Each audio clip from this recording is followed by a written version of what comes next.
പാവിത്രത്തിൻ്റെ ഒരു അപ്കമിങ് എപ്പിസോഡിലേക്ക് എല്ലാവർക്കും സ്വാഗതം. വേദ തരുണിൻ്റെ മുറിവുകളിലെല്ലാം മരുന്ന് വെച്ചു കൊടുക്കുവാണ്. അന്നേരം ശ്രീജ അങ്ങോട്ടേക്ക് വരുന്നുണ്ട്. പക്ഷേ സെക്യൂരിറ്റിക്കാരൻ അകത്തേക്ക് കയറ്റി വിടുന്നില്ല. നിങ്ങൾ ആരാണ്, എന്തിനാണ് വന്നതെന്ന് ചോദിച്ചുകൊണ്ടിരിക്കുകയാണ്. വേദയെ കാണാൻ വേണ്ടിയാണ്, വേദയെ കണ്ടേ തീരൂ എന്ന് പറയുന്നുണ്ട് ശ്രീജ. പക്ഷേ സെക്യൂരിറ്റി അകത്തേക്ക് കടത്തി വിടുന്നില്ല. എന്നാൽ പുറത്തുനിന്നും സൗണ്ട് കേട്ടതും വേദ വിളിച്ചു ചോദിക്കുന്നുണ്ട് ആരാണെന്ന്.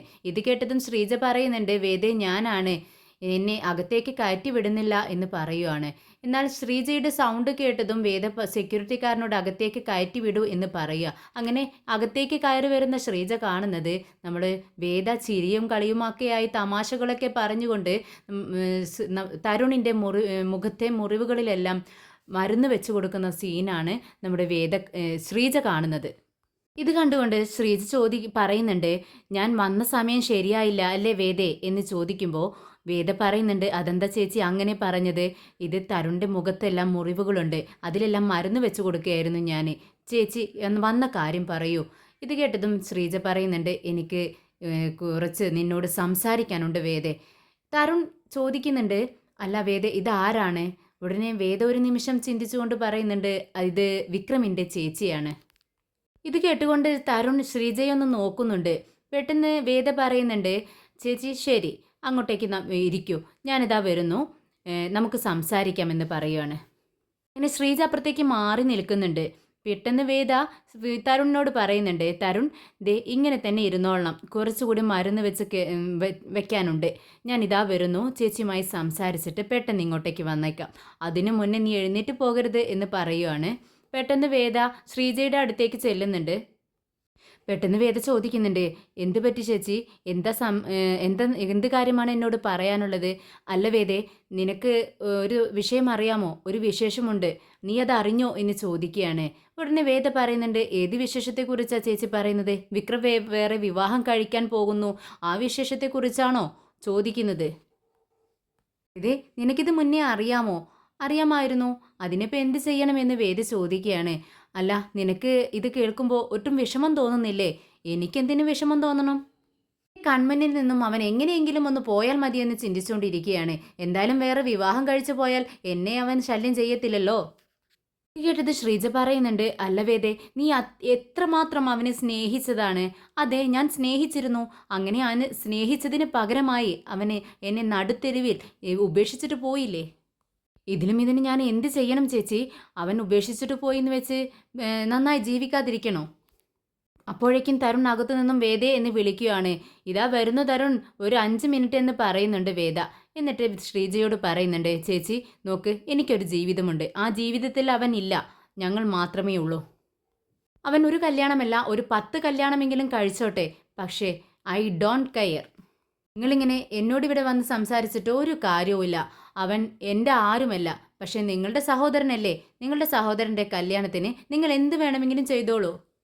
പ്ലീസ് എന്നെ വിട്ടേക്ക്, ഇങ്ങനെ സംസാരിക്കാൻ, ഇക്കാര്യത്തെക്കുറിച്ച് സംസാരിക്കാൻ എൻ്റെ അടുത്ത് വന്നിട്ട് ഒരു കാര്യവുമില്ല.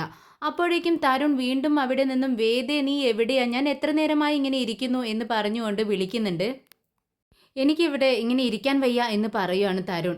അതുകൊണ്ട് തന്നെ വേദ പറയുന്നുണ്ട് ദേ എന്താ തരുൺ ഇത്രയ്ക്ക് തിടുക്കപ്പെടുന്നത്, ഒരു 5 മിനിറ്റ് നിനക്ക് വെയിറ്റ് ചെയ്യാൻ പോലും കഴിയത്തില്ലേ എന്ന് പറഞ്ഞുകൊണ്ട് വേദ ശരി ചേച്ചി ഞാൻ ഇപ്പോൾ വരാം, ഒരു 5 മിനിറ്റ് കേട്ടോ, ആ മുറിവിലൊന്ന് മരുന്ന് വെച്ച് ഡ്രസ്സ് ചെയ്ത് കൊടുക്കട്ടെ എന്ന് പറഞ്ഞുകൊണ്ട് തരുണിൻ്റെ അടുത്തേക്ക് ചെല്ലുന്നുണ്ട്. തരുൺ തമാശകളൊക്കെ പറഞ്ഞ് വേദയും ചിരിക്കുന്നു. അങ്ങനെയൊക്കെ ആയി അവരങ്ങനെ മരുന്ന് വെച്ച് കൊടുക്കുകയാണ് വേദ.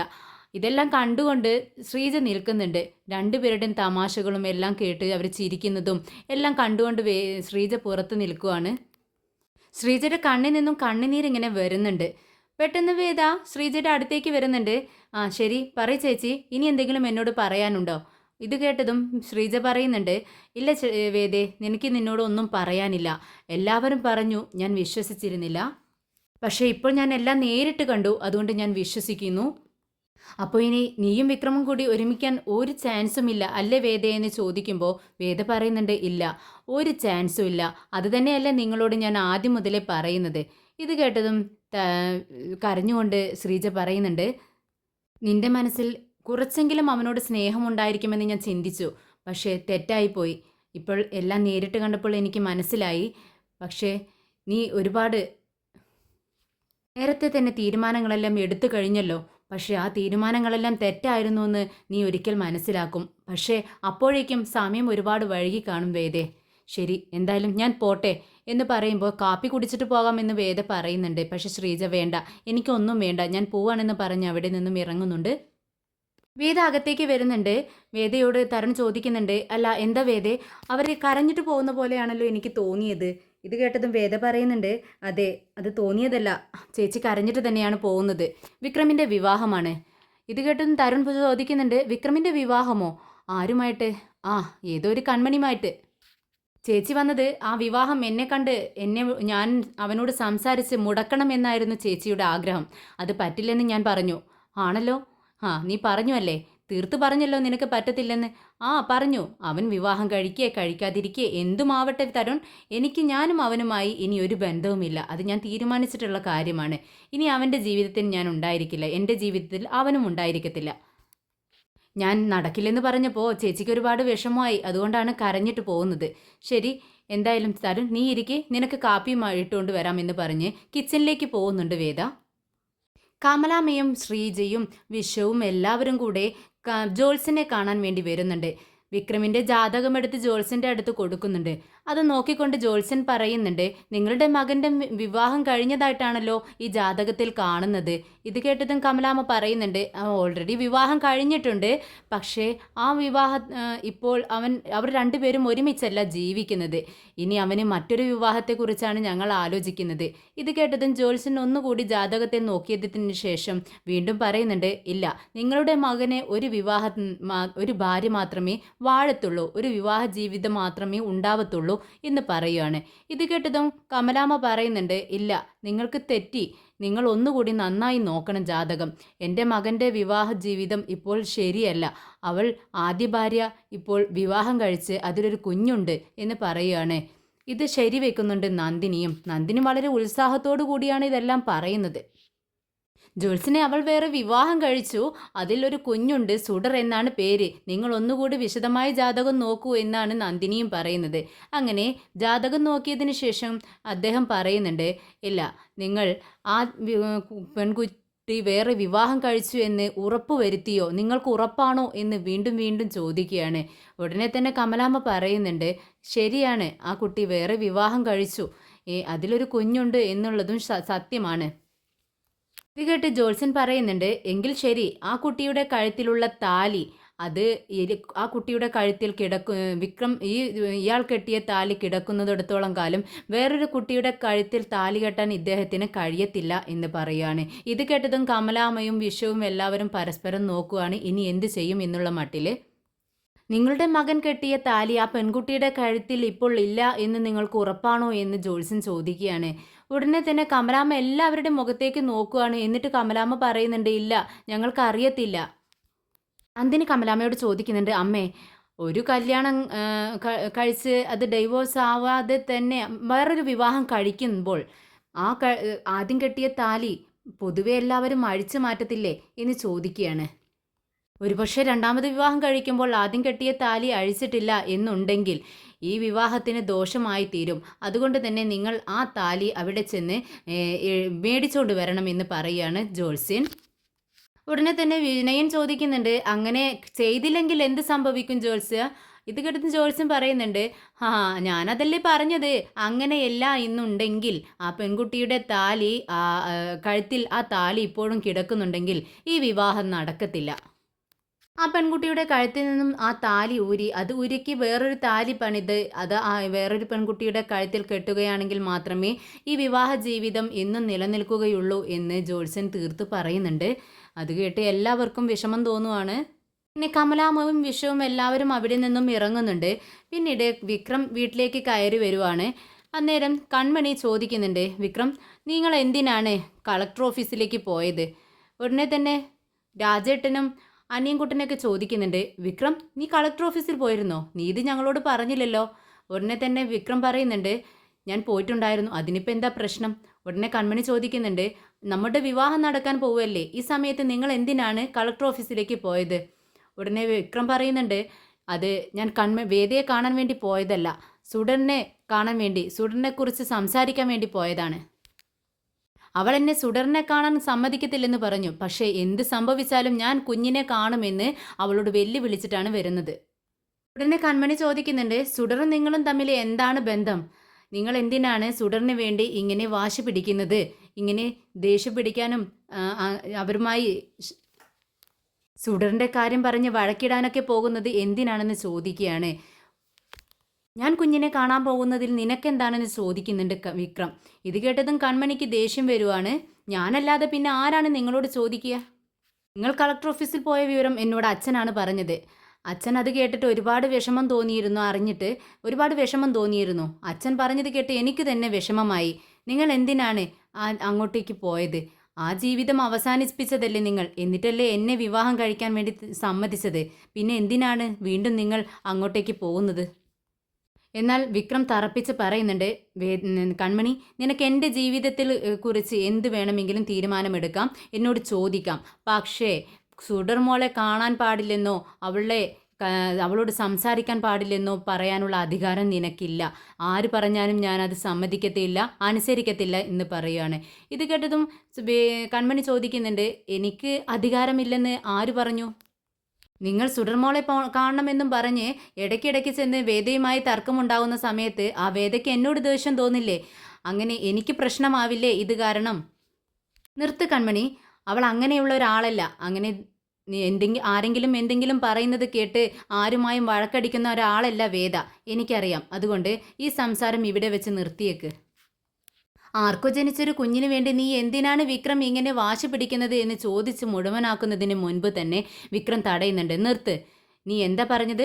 ആർക്കോ ജനിച്ച ഒരു കുഞ്ഞെന്ന് അല്ലേ? അതെ, എൻ്റെ കുഞ്ഞല്ല, ആർക്കോ ജനിച്ചതായിരിക്കാം. പക്ഷേ എനിക്ക് ആ കുഞ്ഞിനെ ഒരുപാട് ഇഷ്ടമാണ്. എൻ്റെ ജീവനേക്കാൾ എനിക്ക് ഇഷ്ടമാണ്. ഞാൻ ആ കുഞ്ഞിനെ കാണുകയും സംസാരിക്കുകയും ഒക്കെ ചെയ്യും. അത് ചോദിക്കാനുള്ള അധികാരം നിനക്ക് എന്നല്ല ആർക്കുമില്ല, ഒരു കൊമ്പനുമില്ല. അതുകൊണ്ട് തന്നെ എനിക്കിഷ്ടമുള്ളതുപോലെ ഞാൻ ജീവിക്കും. നീ പോ, എൻ്റെ കൺമുന്നിൽ നിന്ന് പെട്ടെന്ന് പൊയ്ക്കോ എന്ന് പറഞ്ഞുകൊണ്ട് തിരിഞ്ഞു നിൽക്കുവാണ് വിക്രം. ഇത് കണ്ടതും എല്ലാം സഹിക്കാൻ കഴിയാതെ കൺമണി ഇങ്ങനെ തുറിച്ചു നോക്കിക്കൊണ്ട് നിൽക്കുവാണ്. പെട്ടെന്ന് കൺമണിയുടെ അച്ഛൻ പറയുന്നുണ്ട്, മോളെ നീ ഇങ്ങോട്ടേക്ക് വാ എന്ന് പറഞ്ഞുകൊണ്ട് കൺമണിയുടെ കൈകൾ പിടിച്ചുകൊണ്ട് അകത്തേക്ക് കയറി പോകുന്നുണ്ട്. വിക്രം ഫ്രണ്ട്സിനോട് പറയുന്നുണ്ട്, വേദ മോളെ കാണാൻ പാടില്ലെന്ന് എന്നോട് പറഞ്ഞിട്ടുണ്ട്. പക്ഷേ എനിക്കങ്ങനെ കാണാതിരിക്കാൻ പറ്റില്ല. അതുകൊണ്ട് തന്നെ 2 ദിവസത്തിലൊരിക്കൽ എനിക്ക് മോളെ കണ്ടേ തീരൂ. അതുകൊണ്ട് അതിനുള്ള ഏർപ്പാടുകളെല്ലാം നിങ്ങൾ ചെയ്തിരിക്കണം. ഇത് കേട്ടതും രാജേട്ടൻ പറയുന്നുണ്ട്, വിക്രം നീ എന്താണ് ഈ പറയുന്നത്? വേദ മകൾക്ക് വേണ്ടി ചില്ലറ ഏർപ്പാടൊന്നും അല്ല ചെയ്തു വെച്ചിരിക്കുന്നത്. തൂക്കം പിടിച്ചുകൊണ്ട് തോക്ക് പിടിച്ചുകൊണ്ടാണ് 24 മണിക്കൂറും സുഡർമോൾക്ക് വേണ്ടി കാവൽക്കാർ നിൽക്കുന്നത്. അവരെ മറികടന്ന് നമ്മൾ എങ്ങനെയാണ് മോളെ കാണുന്നത്? ഇത് കേട്ടതും വിക്രം പറയുന്നുണ്ട്, കാണാൻ കഴിയണം രാജേട്ടാ. അതിനുവേണ്ടി ഞാൻ ശ്രമിക്കുന്നത്. എൻ്റെ മനസ്സിൽ കുറച്ച് ഐഡിയാസ് ഒക്കെ ഉണ്ട്. അത് ഞാൻ നിങ്ങളോട് പറയാം. അതനുസരിച്ച് നിങ്ങൾ ചെയ്താൽ മതി. ഇത് ഫോണിൽ സംസാരിച്ചുകൊണ്ടിരിക്കുകയാണ്. അന്നേരം ശങ്കരനാരായണനും മുത്തശ്ശിയും കൂടെ അങ്ങോട്ടേക്ക് വരുന്നുണ്ട്. അവരെ കണ്ടതും പെട്ടെന്ന് ഫോൺ കട്ട് ചെയ്യാണ് വേദ.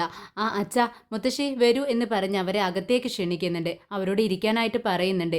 ഇരുന്നതിന് ശേഷം മുത്തശ്ശി ചോദിക്കുന്നുണ്ട്, മോളെവിടെ? ഇത് കേട്ടതും വേദ പറയുന്നുണ്ട്, മോള് പുറത്തേക്ക് പോയിരിക്കുകയാണ് മുത്തശ്ശി. മോളെയും കൊണ്ട് വിജിയും തരുണും കൂടെ പുറത്തേക്ക് ഒന്ന് കറങ്ങിയിട്ട് വരാമെന്ന് പറഞ്ഞിട്ട് കുറച്ച് നേരമായി പോയിട്ട് എന്ന് പറയുകയാണ്. ഇത് കേട്ടതും മുത്തശ്ശി ഒന്ന് തല താഴ്ത്തിയിരിക്കുകയാണ്. ഇത് കണ്ടതും വേദ ചോദിക്കുന്നുണ്ട്, എന്താ മുത്തശ്ശി വന്നതിന് വിശേഷം വല്ലതൊക്കെ ഉണ്ടായിരിക്കുമല്ലോ.